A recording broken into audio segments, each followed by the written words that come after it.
எனக்கு தலை வலிக்கி கொஞ்ச நேரம் பேசாமல் இரு அப்படின்னு நம்ம கோவத்தில் சொல்லுவோம் இல்லையா? பேசாமல் இரு, இல்லை வாயை மூடிட்டு இரு, இல்லை வாயை மூடு அப்படின்னு கோவத்தில் சொல்லுவோம் இல்லையா? ஸோ அதை எப்படி ஹிந்தியில் சொல்லலாம் அப்படின்னா, முஜே சிர் தரத் ஹோ ரஹா ஹை, தோடி தேர் சுப் ரஹோ. முஜே அப்படின்னா எனக்கு, சிர்தரத் அப்படின்னா தலைவலி. இப்போ தலை வலிக்குதுன்னு சொல்லும் போது சிர்தரத் ஓ ரஹா ஹை அப்படி தான் சொல்லணும். ஓகே. தொடி தேர் கொஞ்ச நேரம், சுப் ரஹோ பேசாமல் இரு. ஓகே. முஜே சிர்தரத் ஓ ரஹா ஹை, தொடி தேர் சுப் ரஹோ.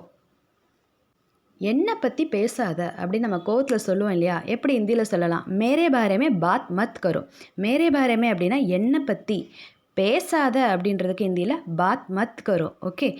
மேரே பாரேமே பாத் மத் கரோ. நான் யாரையும் கண்டு பயப்பட மாட்டேன். எப்படி ஹிந்தியில் சொல்லலாம்? மே கிசி சே நை டருங்கா இல்லை டருங்கி. மேல்னா டருங்கா, ஃபீமேல்னா டருங்கி. ஓகே. டருங்கா அப்படின்னா பயப்படுவேன்னு அர்த்தம். பயப்பட மாட்டேன்னு சொல்லும் போது நஹி டருங்கா. ஓகே. மே கிசி சே நஹி டருங்கா. மே கிசி சே நஹி டருங்கா. ஓகே.